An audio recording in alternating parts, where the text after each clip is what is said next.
আসসালামু আলাইকুম পঞ্চম শ্রেণীর শিক্ষার্থী বন্ধুরা, তোমাদেরকে আমি দেখাবো পৃষ্ঠা দেখো 99।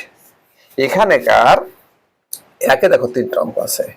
একের একে বলছে 12 জন লোক 20 জন লোকের ড্যাশ পারছে। তাহলে 20 জনে 12 জন লিখে আমরা এই দেখো 20 জনে এই যে 12 জন ড্যাশ পার্সেন্ট। পার্সেন্ট মানে কি? শতকরাই কত? তুমি শতকরা করার নিয়ম কি?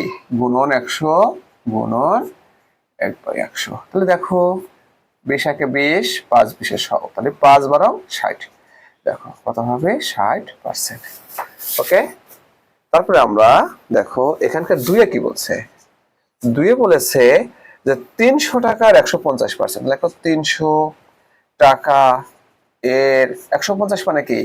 150/100 টাকা। ওকে, এখানে 1 থাকে, এখানে কত থাকে? 3, তাহলে কত হয়? 450 টাকা। ওকে ফ্রেন্ডস, এবার আমরা 3 নম্বর অঙ্কটা দেখাবো। 3 নম্বরে বলছে কি যে ড্যাশ গ্রামের 56% হলো 42 গ্রাম। 56% হলো 42 গ্রাম। দেখো 3, তাহলে কি লিখতে পারি আমরা? বলতে পারি 56% সমান 42 গ্রাম। ওকে, তাহলে 1% সমান কত? 42/56 গ্রাম। অতএব 100% সমান 42 গুণন 100/56।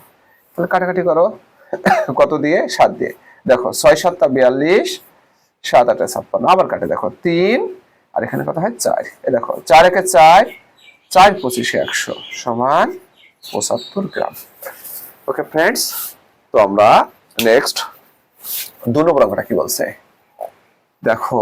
বলছে যে রবিবার কোন বিদ্যালয়ের 80 জন শিক্ষার্থী 30% অনুপস্থিত। অনুপস্থিত শিক্ষার্থীর কত সংখ্যা কত? তাইলে 30% অনুপস্থিত মানে কি? 100 জনে অনুপস্থিত, 100 জন অনুপস্থিত 30 জন।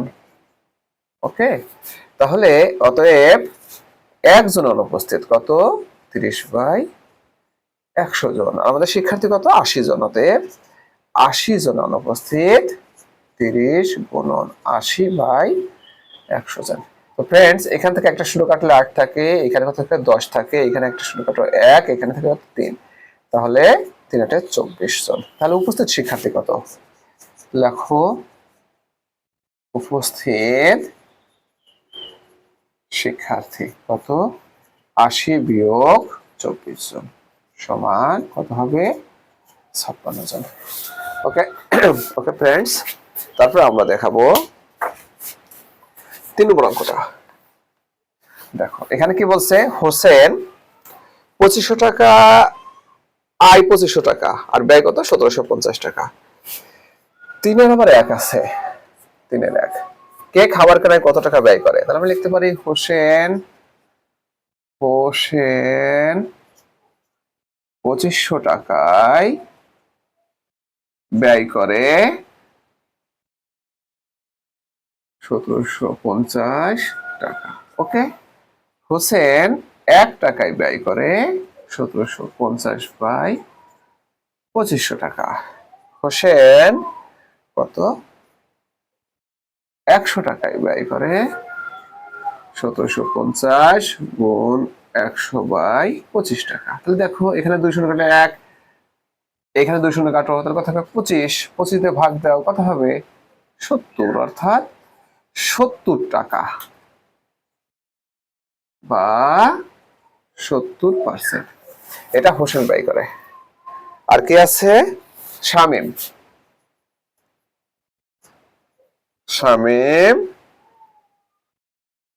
1800 টাকায় ব্যয় করে কত?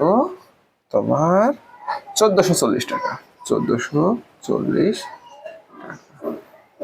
শামীম 1 টাকায় ব্যয় করে 1800 টাকা। শামীম 100 টাকায় ব্যয় করে। দেখো 1440 গুণন 100/1800 টাকা। এখানে 200 কাটো 1, এখানে কত থাকে? 18, 18 1 18, এখানে কত হচ্ছে? 80 সমান কত হয়? 80 টাকা বা 80%, এটা কি ব্যয় করে? শামীম ব্যয় করে। ঠিক আছে, এরপর দেখো দুইয়ে বলছে কে খাবার কেনায় আনুপাতিক ভাবে বেশি ব্যয় করে। তাহলে এই 70%ই বড় না 80% বড়? তাহলে এটা আমরা কিভাবে করতে পারি? দেখো 3-2, 3-2 দেখো 3-2, এখানে 80% বড় 70%, অর্থাৎ কে শামীম বড়, অতএব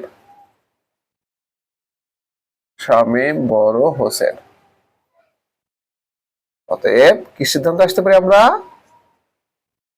শামীম খাবার কেনাই আনুপাতিক হারে বেশি ব্যয় করে। ওকে ফ্রেন্ডস, এবার আমরা আসবো 4 নম্বর অঙ্কে। 4 নম্বর অঙ্কটা দেখো কি বলেছে, যে বার্ষিক 15% মুনাফায় কোনো ব্যাংক থেকে কিছু টাকা ঋণ নিয়ে 1 বছর পর 1680 টাকা মুনাফা দিলে আসল কত? কেসে এসে আসল কত? তাহলে আসল কোন পাশে যাবে? ডান পাশে যাবে। এটাকে আমরা কিভাবে লিখতে পারি? দেখো লিখতে পারি 15 টাকা মুনাফাই আসল কত? 100 টাকা। ওকে, তাহলে অতএব 1 টাকা মুনাফায় আসল 100/15 টাকা, অতএব 1680 টাকা মুনাফায় আসল কত হবে? 100 গুণ 1680/15 টাকা। ওকে ফ্রেন্ডস, এবার আমরা 15 দিয়ে 1680 কে ভাগ করে দেখি। দেখো কি হবে, 15 15, এখানে 15 তাই না? আবারও 15 15 তাহলে 1 1 2, এরপর দুটো শূন্য, তার মানে 11,200 টাকা। ওকে ফ্রেন্ডস, এবার আমি তোমাদেরকে দেখাবো 5 নম্বর অঙ্কটা।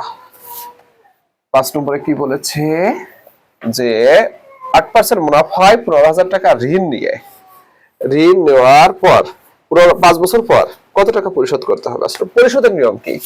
পরিশোধের নিয়ম হলো আসল এবং মুনাফা দুটাই পরিশোধ করতে হয়। তাহলে 8% বলতে আমরা কি বুঝি? 8% বলতে বুঝি 100 টাকার 1 বছরের মুনাফা কত? 8 টাকা। তাহলে 1 টাকার 1 বছরের মুনাফা 8/100 টাকা। আর কত টাকা? 15,000 টাকা। 15,000 টাকার 1 বছরের মুনাফা 8 গুণ 15,000/100 টাকা। ওকে ফ্রেন্ডস, দুঃখিত, এখানে 5 বছর বলছে, তাহলে 100 টাকা 15,000 5 বছর মতো আরো 5 আসবে এখানে, তাই না?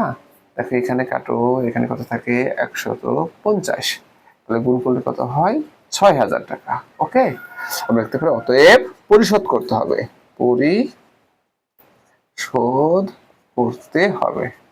কত করতে হবে? 15,000 যোগ 6,000 টাকা, 21,000 টাকা পরিশোধ করতে হবে। ওকে ফ্রেন্ডস, এবার আমি তোমাদেরকে দেখাবো 6 নম্বর অঙ্কটা। এখানে দেখো ব্যাংক থেকে 50,000 টাকা ঋণ নিয়ে 8 বছর পর 98,000 টাকা পরিশোধ করলো। আসলের উপর মুনাফার হার কত? অর্থাৎ তুমি কিন্তু নিয়েছো 50,000, এখন হয়েছে কত? 98,000 টাকা। কিভাবে হলো? এই বাড়তি টাকাটা কি?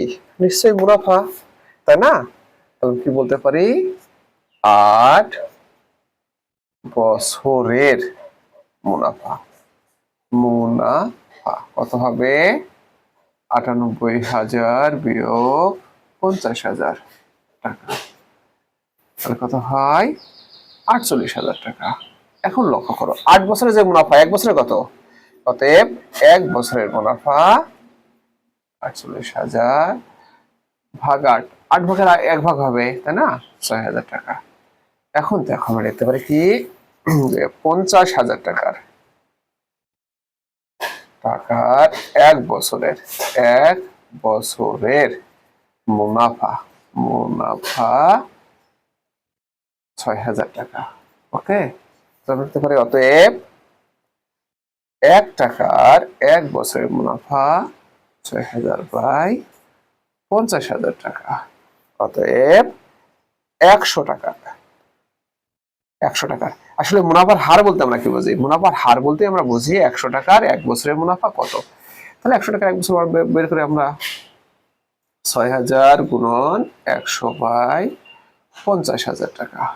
ফ্রেন্ডস দেখো, এখান থেকে ৩ শূন্য কাটা, ৫০ থেকে ৬, এখান থেকে ৩ কাটা ৫০। এই দেখো ৫০ একে ৫০, ৫০ দুয়ে ১০০, অর্থাৎ ১২ টাকা বা ১২% মুনাফার হার। ওকে, তারপরে আমরা দেখব তোমার ৭ নম্বর অঙ্কটা। সাথে কি বলছে যে একটি দোকানে ১৮০০ টাকার পণ্য ২০% কমে বিক্রয় করা হলো। পণ্যটির বিক্রয় মূল্য কত? তাহলে ২০% কমে বিক্রি করার অর্থ কি? এটা আমাদের প্রথমে বুঝতে হবে। অর্থাৎ ১০০ টাকার পণ্য ২০ টাকা কমে বিক্রি হবে। ৭ দেখো, আমরা লিখতে পারি ২০% কমে বিক্রয় মূল্য। বিক্রয় মূল্য কত হবে? ১০০ বিয়োগ ২০ টাকা সমান ৮০ টাকা। তাহলে আমরা লিখতে পারি এরকম, কি লিখতে পারি? ক্রয় মূল্য। ক্রয় মূল্য ১০০ টাকা হলে বিক্রয় মূল্য